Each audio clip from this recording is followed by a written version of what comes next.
The springtime beauty of Washington, D.C. belies bitter battles not yet made public. All of these cabinet secretaries, they're having to fight a lot of internal battles. And you know this because you've talked with them. This week, House Oversight boss James Comer talks about deep state attempts by insiders to derail Trump's cabinet members and fights within the Republican Party itself. Is there pushback behind closed doors from other Republicans who don't want to do some of this? The bird flu outbreak in the U.S. has led to the destruction of millions of chickens and pushed up the prices of eggs. Now, some are looking for a new but quite possibly effective approach to the poultry pandemic. We visit one farm where a controversial approach is being put into practice. If you're old, healthy, and productive, we want you. We call this survivor genetics. And a look at concerns about cancer and COVID vaccines. We talk with a lead researcher about a potential DNA effect. So we have a person who had 4 Pfizer vaccines, and then a year after that came down with a colon cancer. Does it imply that it caused the cancer, or just the fact that it was present in the cancer is concerning?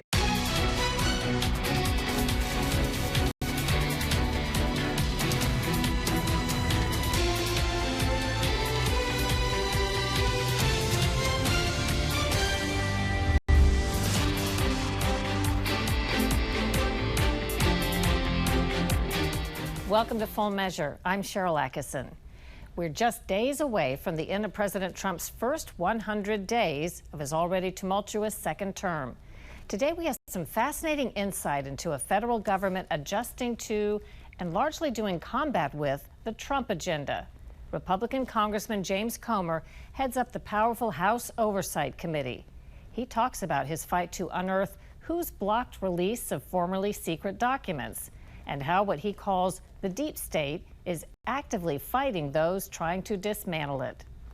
It's not a popular thing when you have to go out and raise money as a member of Congress to be reelected every couple of years to make cuts. So is there pushback behind closed doors from other Republicans who don't want to do some of this? Oh, yeah. I mean, we've got some guys that'll never be in a book called Profiles of Courage, if you know what I mean. I mean, you've got members of Congress that their number one priority, in my opinion, is self-preservation.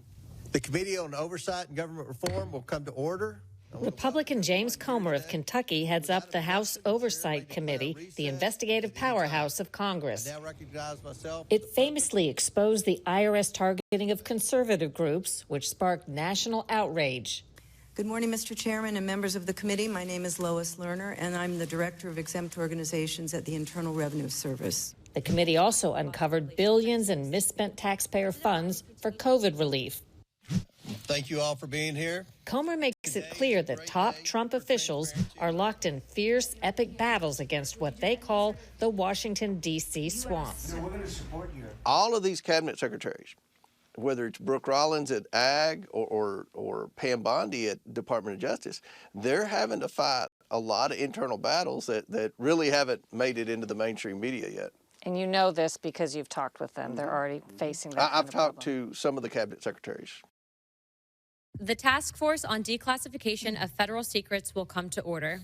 A freshly launched Oversight Committee task force, led by Congresswoman Anna Paulina Luna, is assigned to unmasking holdouts who defied Trump's first-term directives and blocked release of thousands of JFK documents. So our task force is, trying to reach out and question the bureaucrats, figure out which bureaucrat didn't comply with the orders. Same thing happened with the Epstein files when Pam Bondi thought she was releasing the Epstein files. It really wasn't the Epstein files, obviously. You're looking at these documents going, these aren't all the Epstein files. You know, there were flight logs, there were names and victims' names, and we're going, where's the rest of the stuff? So that task force is kind of working on very hard behind the scenes to identify which bureaucracies and which bureaucrats are not complying with the president's orders. I heard that 10,000 times over the past 2 years. Well, we can't turn that over. There's an ongoing investigation. We're hearing that with the Epstein files now in this administration. So who's telling you that?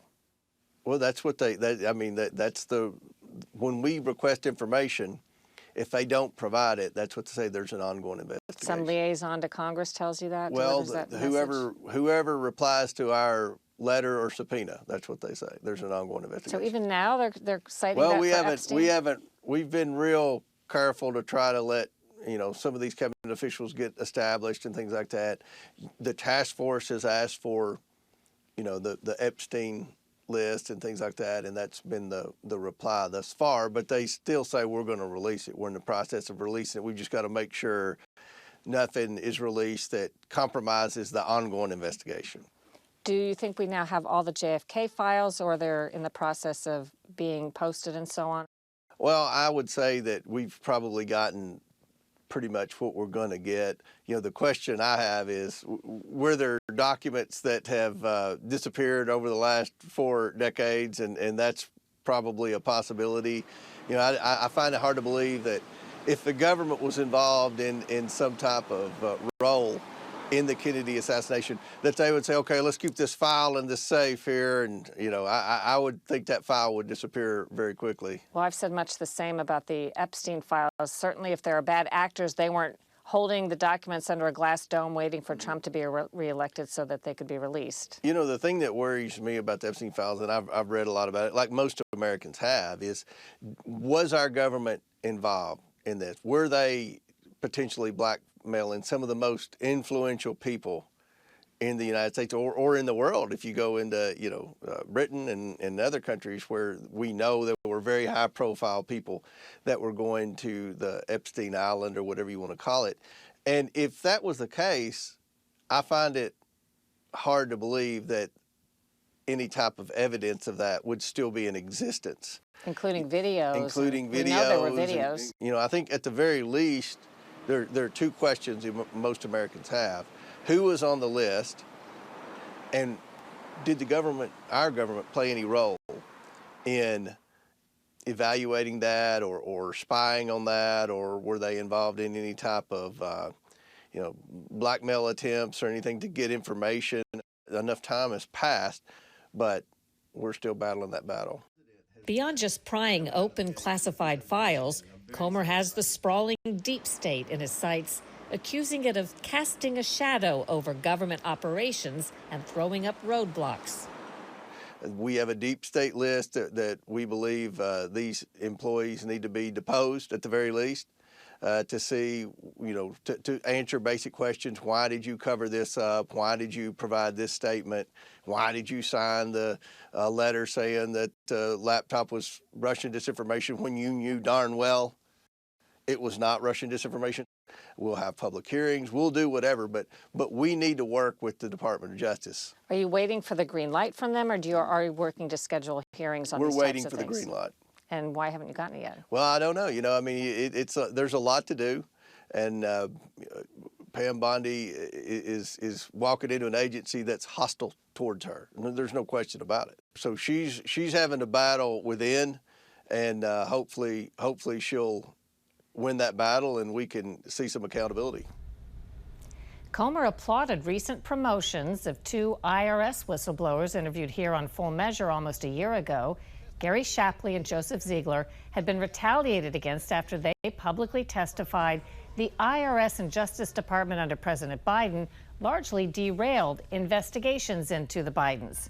President Trump promoted Shapley again, temporarily making him acting IRS commissioner while his nominee awaits confirmation. But within days, Shapley was removed from that spot. News reports said it was a power tug-of-war involving the Treasury Secretary, who oversees the IRS and wanted to install his own acting commissioner.